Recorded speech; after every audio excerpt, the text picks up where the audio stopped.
Hi everybody, this is Jason Campbell and welcome to this month's episode for your Mindvalley Insiders. We're going to bring someone that you've definitely heard of before if you're a part of the Mindvalley ecosystem, and you might know him as a nutrition expert. And if you've participated in WildFit, you know that this man is a fountain of knowledge when it comes to this topic.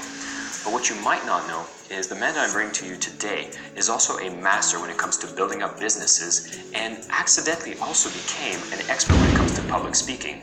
The man has shared the stage with the likes of Tony Robbins and other big name speakers, and when he takes the stage, he always ends up being either the top or one of the top 3 speakers at the event that he speaks. What he's going to share with you today are ways for you to rethink what public speaking is, how it can actually benefit you in your business, in your career, or anything that you do in life. And you're going to think of the ways that public speaking you can approach it that you've never thought before.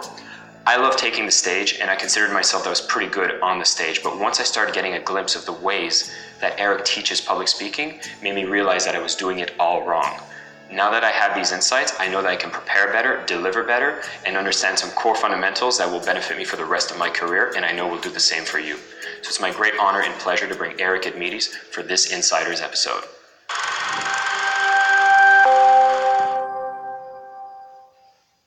All right, everybody, welcome to this Insiders episode. Eric, thank you for joining me. You're very welcome. Glad to be here. Now, I love how you teach public speaking because it's different than any other public speaking course that I've been to.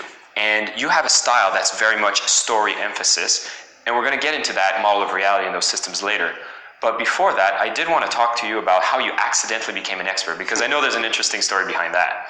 Yeah, it starts with abject terror. It really does. I was so deeply afraid of public speaking that if you asked me to do a talk, let's say on Monday, you asked me to do a talk on Friday, and then I would say no because of the abject terror, and then you would accept my no, and now I'm not coming to speak on Friday. I would still feel sick all week until the event on Friday was over, because I was afraid somehow I might still end up having to go. I'm telling you, I was terrified of it.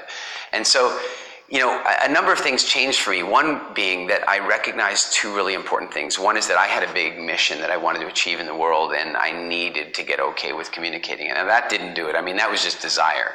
And then something else came up, and that was in studying psychology and studying human nature, I found something really fascinating, and I ended up calling it the stage effect. And it's this bizarre attraction that gets created for somebody when they take the stage. When they walk onto a stage in front of an audience and they deliver value, then they create a level of credibility and authority that they could never create in a straight-off one-on-one environment. Or if they could create it one-on-one, it would take them way too long to do that for the 1 on 5,000 that they could do as a speaker. And I saw that and I thought, it's like an unfair advantage. Like one consultant who's good at public speaking and the consultant who isn't, that's not a fair competition. As a bit of an introvert, I discovered something really cool. I go to a networking event. I'm not really, I'm not shy. I'm an introvert. I'm not really naturally going out and introducing myself to all kinds of people. But now I get booked to speak, and I do a talk. I entertain, I engage, I inspire, maybe I share some cool distinctions, and now I don't need to meet anybody because they come and meet me. And that doesn't even talk about the impact on fees. The fee that you can charge as the consultant who doesn't take the stage compared to the fees you can charge as the consultant who does, it's massive. It's really massive. And I started asking why that was, and I observed some things. So here's one thing that I thought was really cool. The stage effect has a bit of a formula. The quality of your presentation times the size of the audience equals the amount of attraction you create. So if you do a really stellar presentation for 50 people, you'll create quite a lot of attraction. But if you do that same stellar presentation for 5,000 people, the attraction that each individual person feels is magnified by the number of people who are watching you. Interesting. And I'm always asking why. Always. Why does that happen? But it dawned on me, that, look, you and I, we remember before Netflix. Yes, we do. You and I also remember before internet. But what you and I don't remember is before TV. And I'll tell you that before TV, people sat around and listened to the radio. Like a family would literally sit around and listen to the radio. And before radio, they sat around and listened to stories around the fire.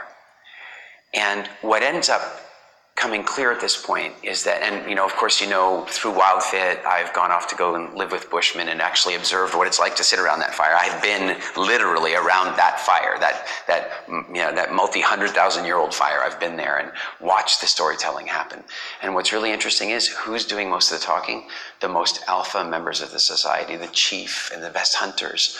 And around the women's fire, it's the women of the highest prestige in the community. And so what's happening is for hundreds of thousands, arguably even millions of years, we've been conditioned that the people that everybody's paying attention to are the ones we should learn from. And so the more people that are paying attention to you, the more you can learn from. And this translates to technology today.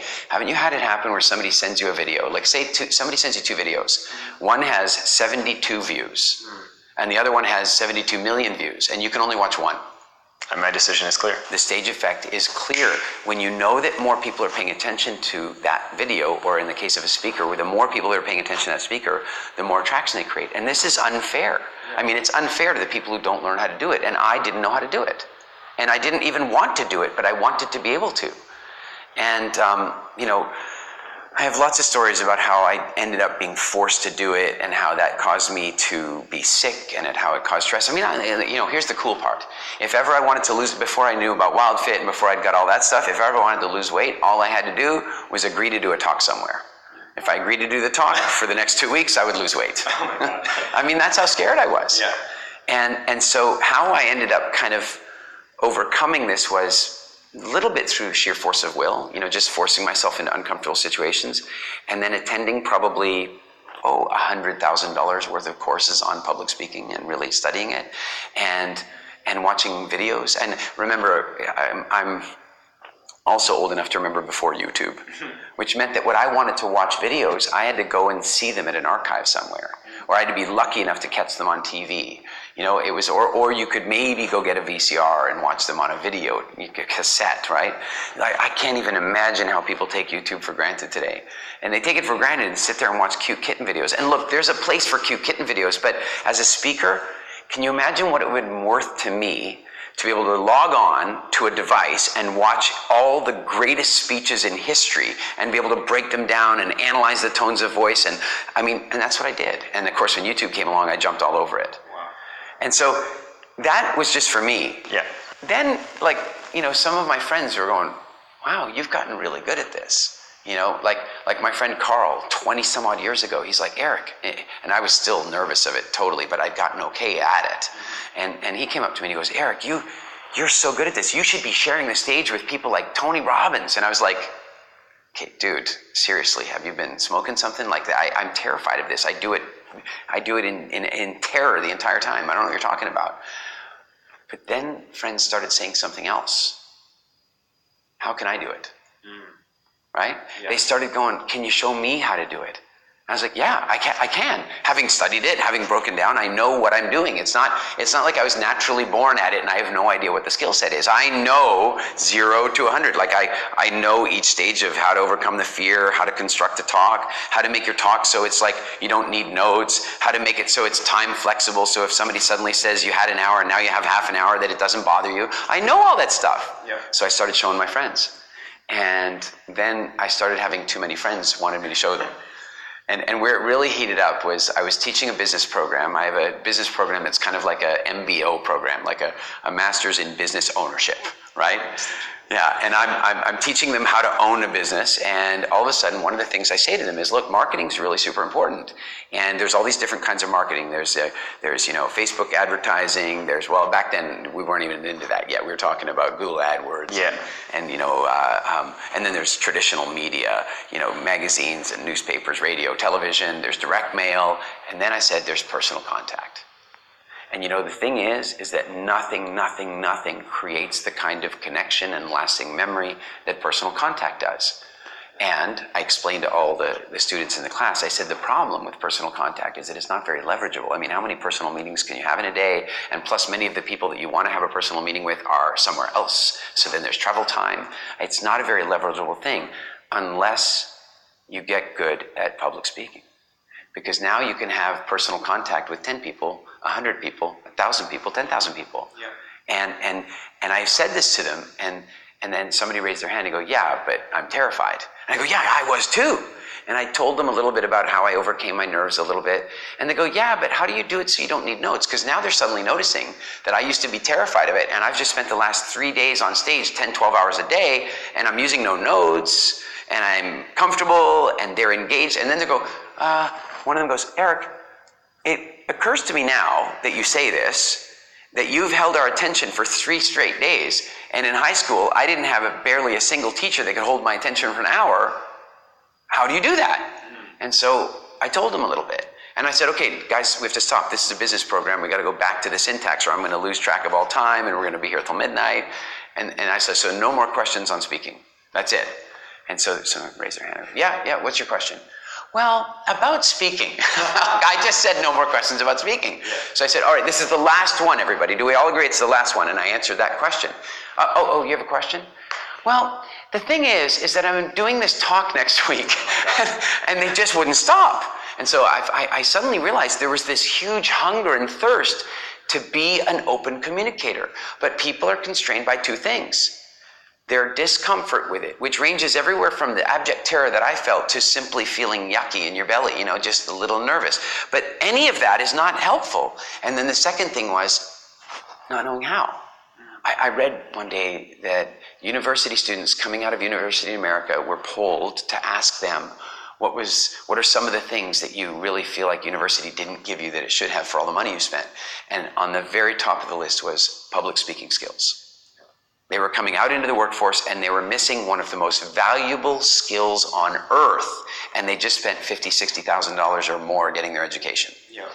And so when these people kept asking the questions in the business program, the way I finally got them to stop is I said, guys, that's it. No more questions on public speaking. We're finished with that now. I'll make you a deal. Tomorrow morning, I'll wake up an hour early for you, and we will do an hour purely on speaking. I'll take all of your questions, but I will only do that if we stop now.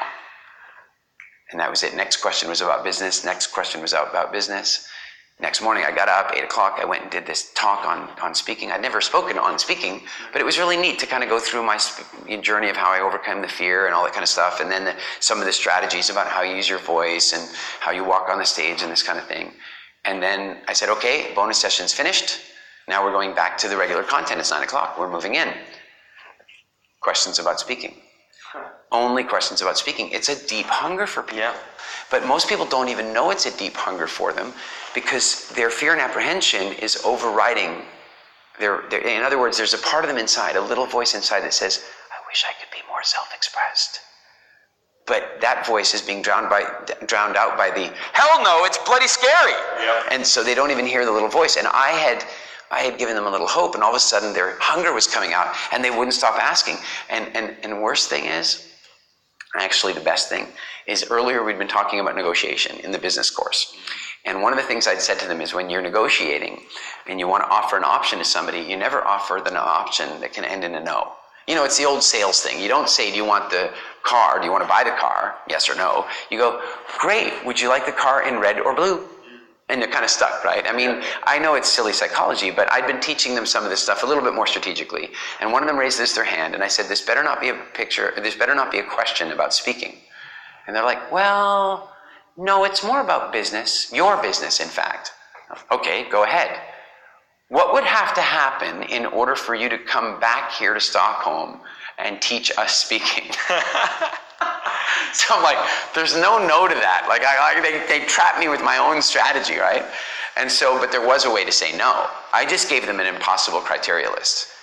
I just like, well, it costs money to get a room. It costs money to fly me over here in business class. There's huge expenses. You'd have to have 20 people signed up with deposits. You'd have to go book a venue. You'd have to get me a sound engineer. I'm not producing the event. I don't do public speaking. It would be considered a private engagement, and you'd have to have all of that done by 10 o'clock tomorrow morning. Right? That's my way of saying no, yep. Right? 10 o'clock tomorrow morning shows up. They have the list of everybody, not 20, but 30. Yeah. They know where the venue is. I mean, they took care of all of it. And so now I go home and I realize I've done something terrible. You see, I'm pretty creative. And so I go on the road and I have all these business ideas and a new thing I could do and a new product I could launch. And my wife goes, my wife and I have this agreement that I'm not allowed to launch publicly any programs without running them past her first. It's our deal, because I keep doing that. And I suddenly realize, oh my God, I've committed to a new program without talking to her about it. I come home and I go, Elise, and she goes, what have you promised? And I told her the whole story. And she goes, wow, I think you'd be really good at that, but I'm a little concerned. And I said, why? And she goes, well, what you do with WildFit is quite literally magical for people. I mean, no diet program in the world has ever run with a 85 to 95% success rate. You're performing at a level that's unimaginable, and your business programs are the same. Like, there's nothing like them. And our brand we've worked so hard to build is based upon you delivering at that level. And she goes, you're a fabulous speaker. You might be among the best in the world, but that doesn't mean you know how to teach people how to do it. And she goes, I want to know what kind of results you're going to get. Cool wife, hey? That is a good question. Like, I want to know. And I said, well, look, it's a public speaking course. Here's my projection for you.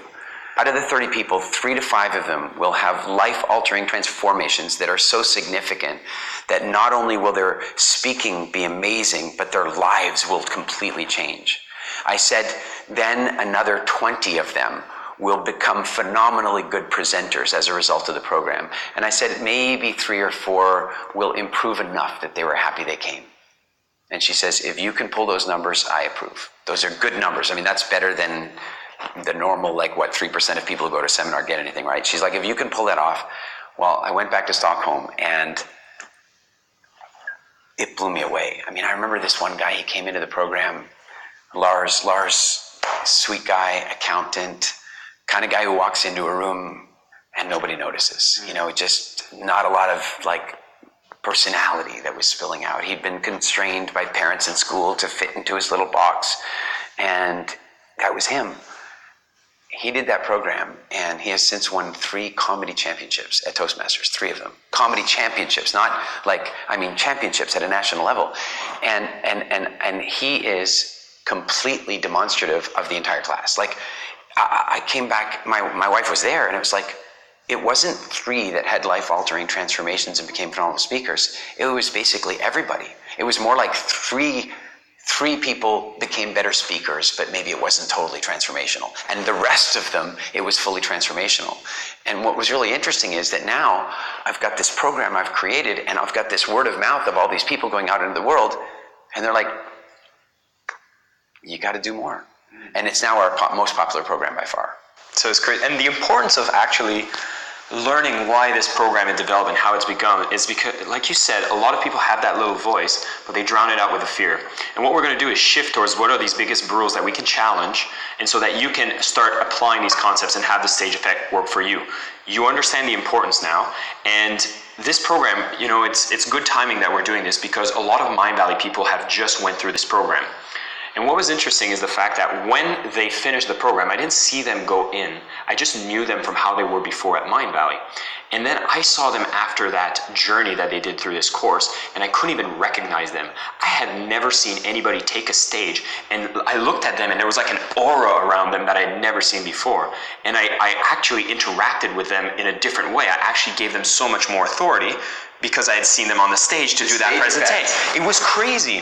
Now, being Mindvalley members here and being part of the Insiders program, what we've done in this interview is we're going to be breaking down the models, the systems, and some rules. You're going to get the best nuggets from the program so that you can apply it from the comfort of your own home, because it is an exclusive event. It's a limited event as well, but we want to give as much insights to the people so they can go and make some transformations by themselves so that they can see how the stage effects can work for them. Absolutely. I'm super excited about doing this because, frankly, I take such a limited number of people into the live event, and I live where I love living, so I don't want to travel so much. I'm not going to start teaching this all over the world. So when we started doing some video training and that kind of stuff for people, so when you guys came and asked me to share the nuggets of the program with people right here, right now, I'm thrilled about that. And I'll tell you why. It's really simple. And this is really, really clear to me. I've been working with Mindvalley now for a little over a year. And, I've been to a number of events, and I've gotten to know many of the clients because thousands of them have gone through WildFit with us. And what I found is that you guys are amazing people. I mean, I really mean that. It's not a platitude. You guys are game changers and world changers. And I think we can agree our world needs some leadership and changing right now. And the challenge is that some of the game changers and world changers that I know out there are not comfortable getting their voice out. And even if they are comfortable with it, they don't really know strategically how to really create maximum influence. So for me to have the ability to come here and share this with you guys means that I get to leverage this in a much bigger way, because I know you're going to take it and do great things with it. Beautiful. So the format I like to do this first part is I'll state a rule, and you can give me what the new model of reality people should be applying so that they can make a transformation. Sure. The first one is actually, a lot of people say, you know what, I can't publicly speak because I'm just too nervous. This is really fascinating. So maybe there's two sides of this we can talk about. One is a little shift in thinking. It's a little shift in thinking. It works like this. Consider that if I told you that we have a guy off camera right now and he's really depressed, would you be able to tell me what his posture was like? Would you be able to tell me how his shoulders were hunched forward and how his head was hanging and how his face was slack and the way he was breathing? Of course you would, because our emotions show up in our physiology, right? And so what's really interesting is you can look at all emotions and kind of evaluate the emotions based on physiology. So if somebody's slumped over like that, they're sad. If they're really slumped over, if they're faint, they're depressed. If somebody's like got their chest out and they're crinkled up like this, they're probably angry or maybe determined. If somebody has their heart pounding in their chest and then maybe they've got sweaty palms and they're breathing quite quickly and their eyes are moving quickly, then we might know that they were what? Nervous or excited? Think about that. You see, the physiological cues for nervousness and excitement are exactly the same. They're precisely the same thing. So I want to offer you a formula. The formula works like this. Nervousness is simply excitement with a negative expectation. Think about it. Nervousness is really just excitement with a negative expectation. Somebody's excited and they have a negative outcome. That makes them nervous. And you can flip it the other way, because this is even more fun. If you want to know what excitement really is, it's just nervousness with a positive expectation, and we get excited. They're the same emotion with a different focus, with a different outcome, with a different movie playing in your head. That's a very big distinction, and that's something you can start to play with right now, because the next time somebody asks you to speak, just check in for a minute. Does your heart rate speed up? If you're, maybe you're not nervous of it, but many people are. Does your heart rate speed up? By the way, let's do it another way. Imagine that you're at an event and they simply hand you a microphone and go up on the stage right now. Most professional speakers, their heart would start racing, right? Their heart would start pounding, pounding, pounding. Their breath would come up, their shoulders, their eyes would open a little. They would start to feel feelings. And the question is, are they feeling nervousness or excitement? And the answer to that is simply in the projection they're placing on the immediate future. If they immediately see it going badly, then they're nervous. If they immediately see it going well, then they're going to feel excited. You see the difference? So the next time this happens to you, I want you to check in. If you start to feel a little nervousness, immediately ask yourself, how do I see this going? How do I see this going? And I bet you, if you're nervous, you see it going badly. And what you can begin to do is just stop, take a really nice deep breath, like fill your lungs completely. Think about this. If you walk around a corner in Africa one day and there's a lion over here, how are you going to breathe? I mean, think really, truly. Are we going to walk around? Oh, look, a lion. Not going to happen, right? Well, the way you breathe affects the way you feel. And so the next time somebody goes, public speaking, your turn now, right? Well, in that moment, your heart might speed up, you might feel nervousness. So 2 things to do. Take a deep breath that will communicate to your body that everything is going to be okay. And then change the movie. Change the movie and you'll change everything. So you've actually touched in, and I'm going to link this up. Usually I go through all the systems, all the models, and then we go to systems, but this is actually a really good chain. We have a rule, which is I'm too nervous to speak publicly. The new reality here is to understand that no, actually it's the same as excitement. You just need to have a positive outcome. The system we can use, there's actually 2. One is the breathing, so breathing deeply. And the other one, you can elaborate a bit more. You also talk about visualization before getting on the stage. And I know that's a big part of what you teach as well. Would you want to elaborate on it? Yeah, absolutely. Let's talk about visualization in 2 ways. We'll talk about visualization relative to what you're seeing in your head. You see, humans can't really differentiate between fantasy and reality at a subconscious level. Okay, that's a big sentence. Let me say it differently. Have you ever been to a movie that made you afraid? Right? Well, it's light bouncing off a screen. It's not real. It was shot on a movie set with special effects. It's not real, and yet our heart rate can pick up. And I remember watching a movie where this woman was drowning, and I found myself sitting in my chair trying to get my head above the water that didn't exist. And I thought, I must look like a total idiot. And I look around, and everybody else is doing it too, right? The fantasy goes straight in, and we accept it as reality. Well, same thing happens with the movies we play inside our head. Inside our head. And so if you are getting ready to do a presentation, you are going to visualize, even if you're somebody who thinks you don't visualize, because you're going to imagine the outcome. And if you allow your normal instincts to control the visualization, understand that your normal instincts evolve to keep you alive. And because they evolve to keep you alive, your instincts are designed to watch for danger. Right? So somebody goes, public speaking, your turn now, that's danger. And all of a sudden you go, oh, what could go wrong with this? That's a survival instinct. But if you can bring your consciousness, into the conversation, you can say, how do I want this to turn out? How do I really know it's going to turn out? And you start really seeing it work well. You see the audience smiling and laughing at some of your jokes. You see yourself maybe walking with purposeful determination on the stage. And when you start to see those images, when you start to hear the sounds of the laughter, when you start to feel the pride of good delivery, your nervousness will become excitement. But there's something else about visualization, and that is how you use your eyes.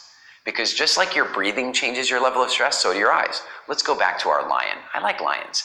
We're walking along, we see a lion track.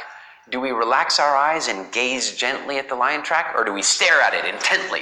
Boom! We look down at it. What do we want to know? We want to know what direction it's walking in, don't we? We want to know how fresh it is. We want to know how big it is. We want to know some stuff, so we're looking at it intently. Once we've determined that it's walking in this direction, what are we doing with our eyes? Focusing intently. You see, when we're in danger, we focus intently, and so a deep focus with your eyes generates a feeling of fear, which will communicate to nervousness.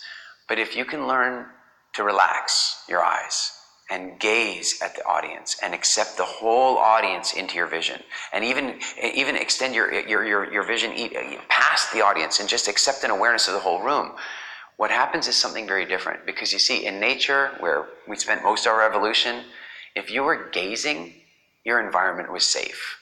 You wouldn't be gazing at the horizon if there was a leopard over here. Right? You wouldn't be gazing at the horizon if a herd of elephants was walking by. You wouldn't be gazing at the horizon if there was a tribe coming over to have war with you. You'd be staring intently. And so what we do before we go on stage is we just soften our eyes and gaze back, relax. And that forces, it's like a hack, and it just forces the body to go, oh, everything's going to be okay.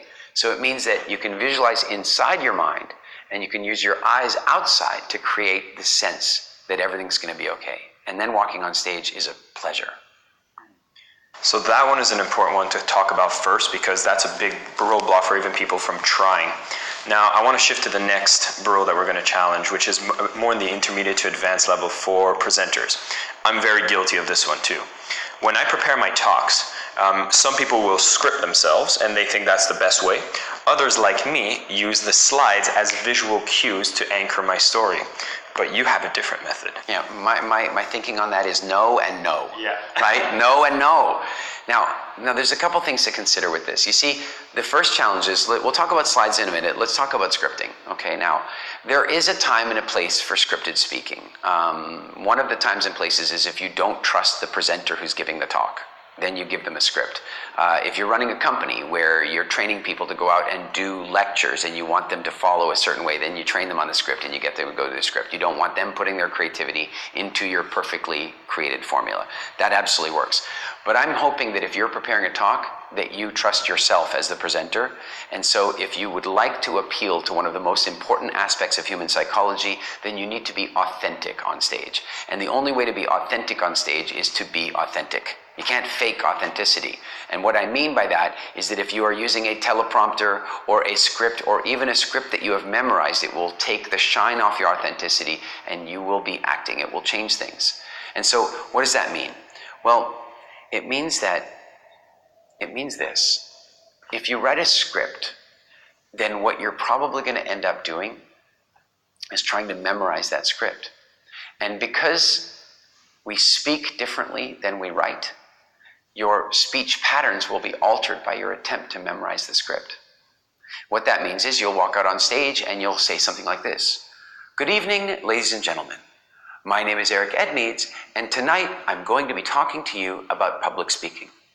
Public speaking is an incredibly important skill that will help you. You see, it's pleasant, isn't it? But it's inauthentic. It's not real. You begin to get the idea that I've been doing this talk every day for the last 10 days, right? It's not authentic. And I want you to understand, your audience wants authenticity so much. They want it so much. It works like this. Would you rather have an authentic enemy or an inauthentic friend? Ask Julius Caesar this question, right? An inauthentic friend is dangerous. An authentic enemy is predictable. And I'm not suggesting you want to be anybody's enemy. I'm just suggesting to you that that is the power of authenticity. And so if you memorize your script and you try to speak it back, or you go from a teleprompter, or you use notes, it takes the authenticity away. Now there's another problem, and that has to do with linear memory. You know, what comes after Q? Quickly. I know you know. But for a lot of people, they're going to have to go A, B, C, D, E, F, G, because we memorized the alphabet in one way. How about this? Can you do the alphabet backwards? I know some of you can, but let's be clear, most of us can't, because we learned it in a linear forward direction.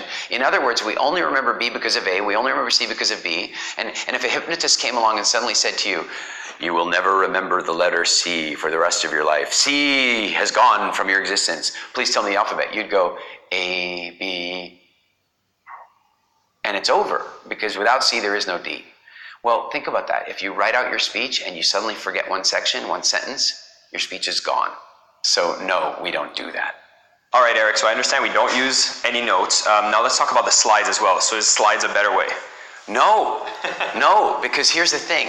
Like, let's be really clear. First of all, slides should only be ever an accent to your talk. Like, let me give some clues. If your slides have words on them, they're probably wrong. Now, I mean that with all the care in the world, that every now and again, yes, there are slides you have to show because they're evidence. You know, it's a source of data or a graph or something like that that's imperative and it's nice visually. But if you have words on your slide to remind you what you're going to be saying, that's bad form. And I'll give you one reason. There's many, many reasons, but just right now, I want you to tell me, you answer this question. Okay. If I have slides that I simply use as an accent for my talk and I don't require them whatsoever, and you have slides that are imperative to your memory of your talk and the presentation, who is the slide projector going to break for? Obviously me. Yeah, that's just how it works, right? It's the law of attraction, because I'm so dependent on it. If they would break, I would get nervous. That's how it works. Okay. And so it's really imperative that our talk is a talk. It's ours. It's in here. We know how to deliver it. And then the slides are only ever an accent. They're only ever an accent. One of the drills we do, I don't think you've had a chance to do this yet, but we do this really cool drill with people when we're training them. And it's like we get them to do a talk and I control the slides. Slides they don't even know are there. And then they have to just bring the slides into their presentation, you know? If they suddenly, you know, this happened to me the first time I played the game. Is I launched off and I said, well, here's the story I'm going to be telling you, and then the slide popped up and it was a little baby, one of those little, you know, Ann Geddes shots with the baby in the hand, and I'm like, how do I integrate this baby into the story? And I go, well, here in the infancy of my presentation, Oh my God. that's how slides should be. Yeah. They should be evoking an emotion for you. They should not be a crutch for you to build your talk on.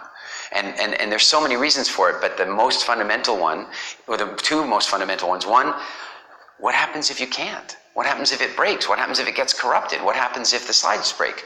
But then the other one is that it's going to break authenticity. If you keep having to look up and read your slides or be prompted by your slides, it breaks the whole chain of things. All right. Now this is the part. So I like speaking, and this was something that I had as a crutch. And when I heard that you were teaching how to not do this, I got very curious. So please tell us, what is a system that can make us apply a talk that you do not require the slides and I do not require a script? Well, let's start with the Rolling Stones. What I mean is that let's say we go and we hire the Rolling Stones for Vishen's next birthday party. All right? I think it's a good idea. It's a great idea. So let's think about it. What do we need? Well, we got to get them a stage. We got the, make sure their instruments are there. We on lighting, sound, maybe a ramp for coming up on the stage. But after that, do they need to practice? No, they have no need to practice because they know their songs. There's a clue in this. What if we suddenly changed their time? What if we suddenly said, can you play an extra half hour? They would add more songs. Or they would take a song like Satisfaction and play the 7-minute version instead of the 5-minute version or the 12-minute version. They would flex the songs, they would add songs in. What if we went and said, can you cut half an hour out? Well, then they would cut this song and cut that song. There's a major clue in this. We no longer build a talk. We build a set. And the songs are your stories. The songs are the stories that you're going to use to get people to realize what you want them to realize. The songs are the stories. And here's the beauty. You know your stories. You don't need to practice them. Now, you might want to practice them to get them polished for the stage because the Stones did that. They practiced those songs again and again and again. And once they knew the song, they didn't need to practice it anymore. And once you have your story, you know it, you've told it a few times, you're not tied up by little details, the story flows from you beautifully, boom, you can put it into the set. Now think about that. You come along and you ask me, hey Eric, can you do a sudden talk? You know, like I had to do at A-Fest. Yes. Out of the blue, Vishen's like, Eric, could you quickly go do a talk? I'm like, yes, I can, quickly. How long do you want me? 20 minutes, okay. I have this point I want to make. I have this lesson I want to teach. These stories will do that well. Story number 1, 2, and 3. And I effectively create a mind map of my talk, which we call speech maps. And now I know where the stories are. And then if Vishen suddenly came along and said, could you do an extra 10 minutes? I have 2 choices. Tell the story slightly longer, or add another story in. I have a set. And what this means is, I never use notes when I'm on stage. To be fair, if I'm doing a training program where I'm on stage for 10 or 12 hours, I will have a syntax. That's mostly just to make sure I'm on schedule. It's not so much notes. But I've never used notes, and I never am crutching on my slides, not ever. And it also means that when somebody says to me, can you shorten or lengthen your talk? Can you go on right now? Could you do an extra bonus talk? It means yes, I can. Because I'm not creating presentations, I'm building sets. Beautiful. And so an action step I'd love to give for the people that are listening, and this is something I got a chance to do during one of your shorter sessions that you did on a masterclass, is using Evernote is actually a powerful tool. And I love this example because I went ahead and did this straight away. And do correct me if I'm doing it wrong. Let's see if my memory's been good from your teachings. So what you do is you structure the stories with a headline that you instantly remember what the story is. Yep. And then you draft out the story in as much details as you can. Be careful. Okay. Only bullet points. Only bullet points. Yeah, if you write the story as a script, if you write the story out the way you would put it in a book, then you will still try to memorize it. Okay. And you will try to remember the words when what you really need to do is remember the story. And that's a very distinctive difference in memory. Remembering the words is painfully difficult. Remembering the story is fundamentally easy. Forgetting the story is the hard part. You know, stuff happened to you. It's in there. You just need to get it out. And you got the emotional anchor so you never really forget. That's right. Okay, so a good thing that I'm doing this test here. So you bullet point the story and you put as many kind of highlights in Just the story. little details to trigger your memory. You know, I tell that funny story about Tony Robbins introducing me and getting the translation wrong and so on, right? It's funny, you know. And so what is that story? It's in my journal. It says Lost in Translation. Every story has a title. Then the bullet points, okay? Last minute invitation to speak at Business Mastery. Flying to Fiji, goals I set when I was on the plane. Tony wasn't going to introduce me. He changed his mind after he met me and decided he did want to introduce me. But then because it was a Chinese event, they only had a Chinese introduction. So he asked the translator to put it back into English. Then they mess up the translation and he gets some of the facts wrong. And instead of telling people I sold my business after 9 years, he tells everybody I started my business when I was 9 years old. Funny story. It's a great way to start any talk, especially if it's people that are familiar with Tony and fans of Tony. And it's Lost in Translation. There's the bullet points. In the top right-hand corner, what do we put? Do you remember? Tags? The top right-hand corner. Top right-hand. I'm thinking of the paper version. Once people have the paper version, they can go to Evernote. But top right-hand corner, you put how long the talk is, right?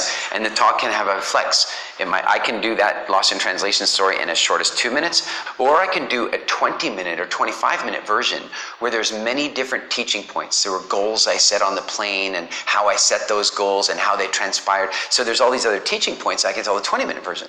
So that means when I'm building a presentation, I can put that story in either a 2-minute spot or a 20-minute spot or anything in between. So put that in the top right corner and then onto the tags. So at the bottom you have tags, which are the points, right? Yeah. Like all the points you can make. That's right. So that story, it would be, I would tag it with things like Fiji, Tony Robbins, translation, business speaking, travel, F15, right? What's the F15? We'll get to that in a minute, but I might tag it this way and you'll understand in a moment. But what that now means is that Vishen comes and says, Eric, can you do a quick bonus talk? And if he gave me a topic, in that case he didn't, he said talk about whatever you want. But let's say he came along and said, Eric, I want you to talk about how somebody can build a business that doesn't take over their life. Okay, good. I take out my journal, I flip through, I only need to look at the bottom pages. Yes, we can talk about Evernote in a moment, but if we understand it on paper, it's easier to use it in Evernote. So I flick through and I just look for every story. Oh, there's a business story. Okay, there's one. There's one. I pick out 10 or 12 business stories. I look at how long they all take to tell. How long do I need to be on the stage? Half an hour. I take 6 of them. Done. Talk's built. Oh, can you cut it down to 15 minutes? No problem. Right? Full flexibility. Wow. So to me, this was the most mind-blowing fact, because like I said, I was crushed to the slides. I didn't really have a good system to really time it. I kind of just played it as I was going through. But now with this methodology, I have so much more flexibility and predictability on exactly how I should have my talk structured. So this is a big takeaway. So you put in the bullet points, you have a title, you put the time range for each of these stories, and you give them the tags. And you can have as many stories as you can generate. Everything that ever created emotion in your life is a story. Even if you can't imagine why you would tell it on stage, even if you can't imagine how it would help anybody, if you had an emotion, it's a story. It goes in the journal. It's basically, you know what? It's not a story journal, it's an emotions journal. I'm kidding. It's a story journal, but the point is that if you were having an emotion up or down, then it's a story and it goes in the journal. And what's really beautiful about that is that very often, by recording it in there, when somebody asks you to do a talk one day, you'll look through there and go, oh my God, now I know how that story can help. And you've got an inventory. This is inventory. Beautiful. So now I want to go into another one that's technical for people that are taking this page already. And so we're going to go from Brule to model here, which is, first Brule is, when I'm a speaker, my client is the audience. You have a different perspective. Yeah. I think this is a lot of fun. I often tell my audiences, if you feel like having a little fun on the internet, go over to LinkedIn, log into any of the forums or groups where professional speakers hang out, and write this question: who's the client, the producer or the audience? Don't answer it, just ask it. Then one person's immediately going to write in and go, oh, the audience. And then somebody else will go, no, it's the producer. And then it's going to be the audience. And you're going to see a fight take place that's worse than between Republicans and conservatives, or Republicans and Democrats, or it doesn't matter. Like, you're going to, it turns into, it's like blood feud. It's incredible. And I want to settle it once and for all. I really do. I want to be absolutely clear. It's a simple economic thing. The audience is the client if the audience bought the tickets from you. If it's your event and they bought the tickets from you, then the audience is the client. So when people come to my programs, they are my clients. But if you hire me, when I'm here working with you, when I've done events for Mindvalley is the client. I don't see how anybody could argue with that. It's just fundamental logic. And the reason that it's important to know is that when a speaker is trapped into this thing that the audience is there, it's generally about ego. Because they're like, well, my message is so important, it must get out to the entire audience. You know, it's like, and those are the speakers that very often will go over on time.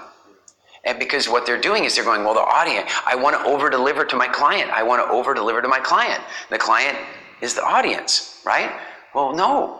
The client is the producer, and if you over-deliver to the audience, then you mess everything up for the producer, because the next speaker's slot gets moved and the whole day ends up getting run late. You know, it just messes everything up. And there's a million other examples of that, but the bottom line is that when you're on the stage, the producer of the event is the client. They're the ones that brought you there. They're the ones that decide whether you get brought back. They're the ones that talk to other producers about you. So you deliver the maximum value you can to the audience through the lens of the producer being your client. Yeah, and as a producer of events, to me that was an amazing insight. And I also started looking at the trends. Who are the speakers that keep coming back to AFES and events that we do? You are a clear example of one that we always bring back, which brings us into a system that we have regarding this, which is the fact that you have a two-word catchphrase that you were teaching everyone, which is, what is your number one thing you say to a producer when they make requests, if you want to be a speaker, if you want to get referrals, if you want to be known and build a platform? I think particularly important when they begin, this two-word sentence that you reply for any request is? No problem. No problem. Now there's a lot more to be said on that, because I've seen speakers you make slightest change, or that you don't do things that exactly like they want you to time a song at a particular moment, and then if you don't have it, their whole talk is ruined. You have a different approach. Yeah, so let's be very clear before we talk about this, that there are things to be fussy about. As a speaker, there are things to be very controlled about. Like, there has to be water on the stage for me if I'm on stage for over an hour. There has to be. My health is important, and I won't say no problem if there's no water. You know, there are some fundamental things like that. But what I'm talking about is your relationship with a producer and how you behave with them. And maybe the best story about this, and it has to do with the whole speech mapping concept, is I got invited to go speak at a conference in Manchester, England. I got to the conference, and I was preparing for my talk, and the producer comes up to me, and I can see from the way she's walking up to me that there's something not right. You know, it's in her body. She's like, Eric, you know, I have a question. Is this a good question? Not one I'm going to like, is it? I mean, she's, you know, and she goes, there's been a mix-up with the whole schedule. I know you've come from a long way, but we need to cut your talk down from an hour to half an hour. And I'm like, in my head, I'm like, wow, that's interesting, right? But before I tell you what I did, let's talk about what the average speaker would do. It's called a temper tantrum. I mean, really, truly, I'm talking about top-grade professional speakers I've seen on the circuit. I've traveled all this way, and I've done my slides are done like this, and I just have to have it my way, and da-da-da. And they freak out. And they figure that if they freak out loud enough, that the producer will say, okay, I'll go get somebody else to change. And the joke is that they're right a lot of times. A lot of times they can actually win the moment, but they lose the relationship, because they're not going to get booked again. They're just not. No matter how well they do, acting like that is not getting you booked again. And so my answer, she walked up and says, hey, can we cut you down by half an hour? I'm like, no problem. And she was stunned. I mean, the look on her face, she was like, what do you mean, no problem? I go, I meant no problem. That's what I mean by no problem. She said, no problem. No problem at all. I got to change a few slides. I've got time. I'm not on for a bit. No problem. So, okay. And she, no kidding, walked away with like suspicion that I wasn't, you know, this is some advanced manipulation I'm using, you know. No, it was no problem.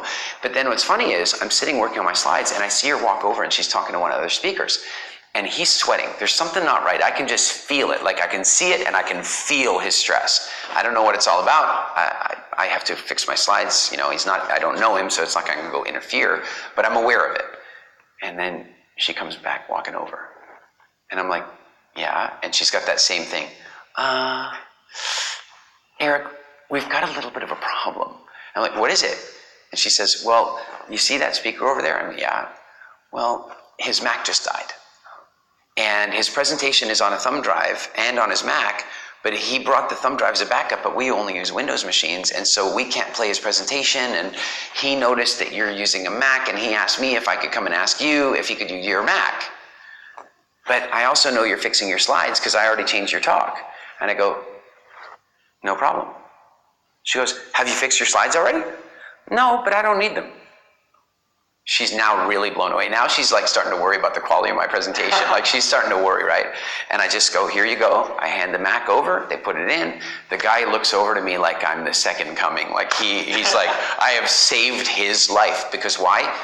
Jason, he was dependent on his slides. And he was freaking out, right? So then I'm standing there getting ready to go on stage. He finishes his talk. He comes off. He gives me he's super happy. A big high five for me. I'm going up on stage. I start doing my presentation. No slides. No problem. So I'm on my stage doing my thing, telling a story, making a point, telling another story. I've got my set underway. I've revised my set to 30 minutes. Done. Then I get a 5-minute warning sign, which you should get when you have 5 minutes left, so that's fine. But then like 4 minutes later, I get another 5-minute warning sign. And here's where it's difficult, because sometimes if you're really good, you'll see the 5-minute warning sign and you'll just let them know with your eyes you've seen it and you'll move on. But a lot of times they've been working with speakers who don't really understand how to manage time warnings, so they kind of wait for speakers to go, I've got 5 minutes left, which is like a terrible habit. It's a terrible, terrible habit. So I was so slick, and I just saw it, made eye contact, moved on. And then because I was so smooth with the way I was finishing with my story, she's like, I don't see how he can wrap up in a minute. Maybe he didn't understand. I'm thinking that she's holding up the sign because they're reminding me that I only had 5 minutes left. But then I look at the face, and the face has this deeply stressed look on it. And it's like a question. And I realize they're going, can you do 5 more minutes? Oh, no problem, right? What do?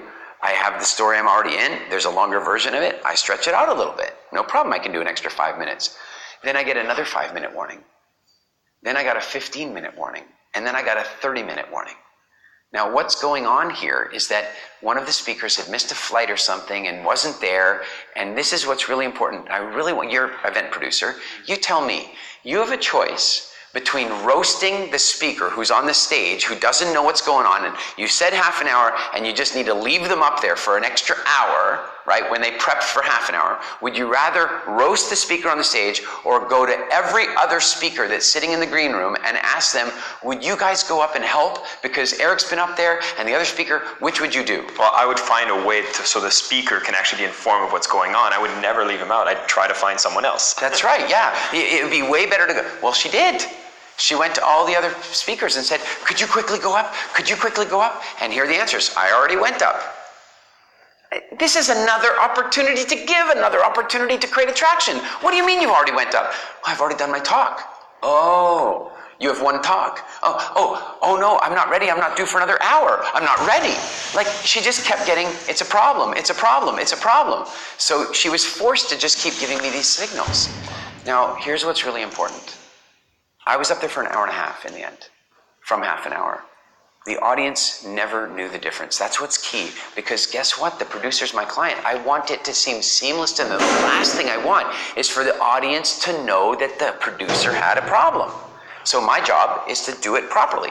90 minutes goes by, I wrap, boom, applause, and nobody's giving me a louder applause than the producer. Woohoo! Like, I've saved their life. Now, how does this translate into business? This is why the producer is your client too. It's just so simple. A couple years later, I'm on tour. I'm in Europe. We noticed that the same producer is running a similar conference. My team reaches out to their team and says, hey, Eric might be available. You guys want to work it out? And they couldn't. The conflicts were just too tight. The way their conference was, I had bookings. It couldn't be done. Great. They said, thanks for thinking of us. We said, no problem. Another time. Put the phone down.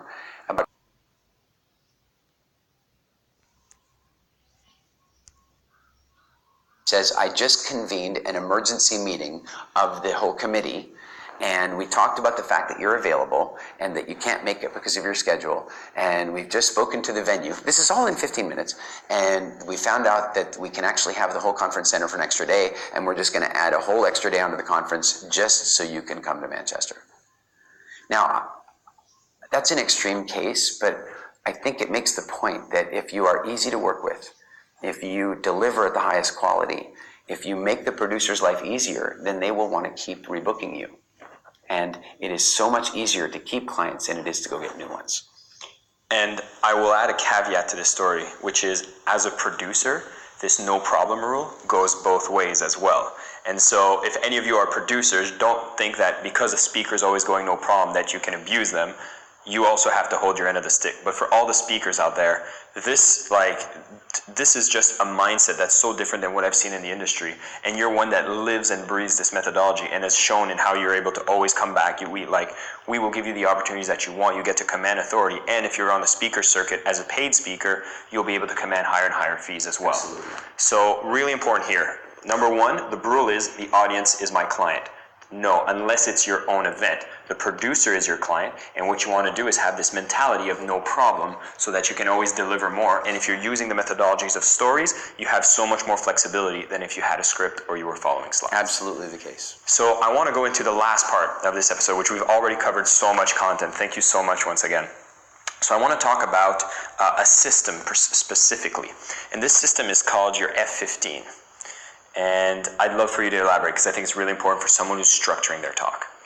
We have the F15 and we have the L15, and they're both very, very important. They maybe are the most important aspects of the presentation. The F15 stands for the first 15% of your presentation. It's also a little metaphor of the F-15 fighter plane. Why?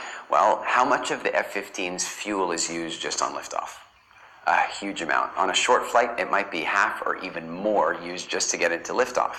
And so I really believe, as a speaker, that it makes a great deal of sense to put a phenomenal amount of focus on the beginning of the presentation, making sure that that is clinical, that it works, that you're not leaving anything to chance. Because once you've done that, you can coast. You've got the rapport, the credibility, people are in, they're listening, and you don't have to work so hard after that. They like you. You've clinically produced yourself in F15. So what's included in an F15? First of all, practiced content. You don't make stuff up. You don't do random stuff. You know what you're doing. So remember I talked about in the story journal, a tag? You have certain stories that can be told very quickly, and they clinically and systematically produce the result you want. For example, laughter. Laughter is a great way to start any presentation. So if I go out and tell that whole story about how Tony told everybody I started my first business when I was 9 years old when he got the translation wrong, it always gets a laugh. It never fails. And so what am I going to do? Tag it as an F15. So now when I'm preparing a talk, I can go through and look at all of my F15 stories, and I know where they are, which also means that I can avoid what so many other speakers do, and that is just keep repeating the same old stuff. What happens with a lot of speakers, because the F15 is quite a tricky thing, is they'll find one story, and that kind of is a good start for them, and every time you see them speak, at every event you see them speak at, they'll just do the same thing. Now, that's fine for the new members of the audience, but for the people who are on their second or third or fourth time, maybe not so appropriate. So you tag it F15, boom, you've got your story. What else is in an F15? An acknowledgement of the audience. Now, I'm not really one to thank an audience, and maybe this might sound a little arrogant to you, but I'm kind of feeling like by the end of my talk, I'm hoping they're thanking me. I mean, I really mean that. I want to give them so much value that they're thanking me. So if I thank them, what I'm kind of doing is maybe saying to them, wow, thanks so much for being here. This might suck. Now, I'm exaggerating a little bit, and it's not as bad as that, but what I'm more inclined to want to do is to acknowledge them. And an acknowledgement might be to say something like, I am really glad that you're here, and I am aware that you've invested both time and money to be here, and so I don't take that lightly, and I want you to know I'm going to deliver on the promise. I'm going to make this an investment worth having. Now, that does two things. It creates the acknowledgement of the audience, and the other thing it does that's really great in F15 is you create something called a big fat claim. I'm a big fan of telling the audience that you're going to rock the presentation. Let's just step back 1 minute, back to nervousness. You remember that? Here's a little clue for you about nervousness. Never, ever let the audience see you nervous. Not ever, not ever. The main reason for this is that if you let them see you nervous, then when they come up later and tell you how good your talk was, you won't believe them. You'll think it's sympathy, right? So consider that. I love that you brought this up because it actually brings in the Brule, the model, and the system all together. So listen to this.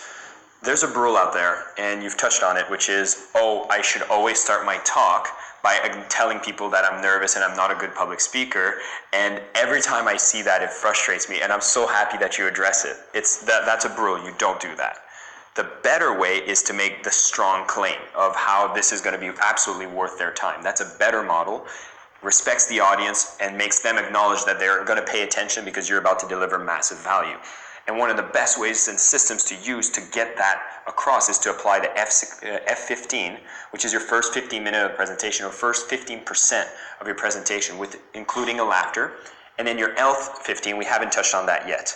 Tell me more about the L15. The L15 is the landing. It's the last 15%. And it may be not even that much, and it might even be just the last 30 seconds. But what happens for a lot of speakers is they do this really great talk, and then suddenly they go, I have to come to the end here. And I don't really know how to end. And then they just end up going, well, thank you very much. You know, that kind of a thing. And that's fine, it's fine. But what's really nice, remember, we live in the day of short attention spans, and we live in the day of sound bites. And so when you can land on a really nice ending where it just wraps your whole talk up and gives them a good call to action or gives them a good reminder. Like, you know, we recently at the Speaking Academy we just ran, one of the clients did this phenomenal talk, and then he ended the whole talk and he said, you know, maybe my message for you today is don't work so hard on your children. Work hard on yourself. I was there. Nice ending, isn't it? It's a great ending. You notice that we did, 18 final presentations, and I think we had 18 fabulous landings. Yes. Because they'd learned to do the L-15. They'd learned how to lift off, and they'd learned how to land. And let's be clear, if you're learning to fly a plane, those are the two most important pieces. The rest of it's actually not so easy. I mean, let's be clear. Were you ever in a plane as a kid and they let you fly it a little? No, I wasn't. They didn't do that. That happened to me once. I was going on a fly-in fishing camp, and the pilot said, "Come on up and sit, and you can, do this thing." Now, let me be clear.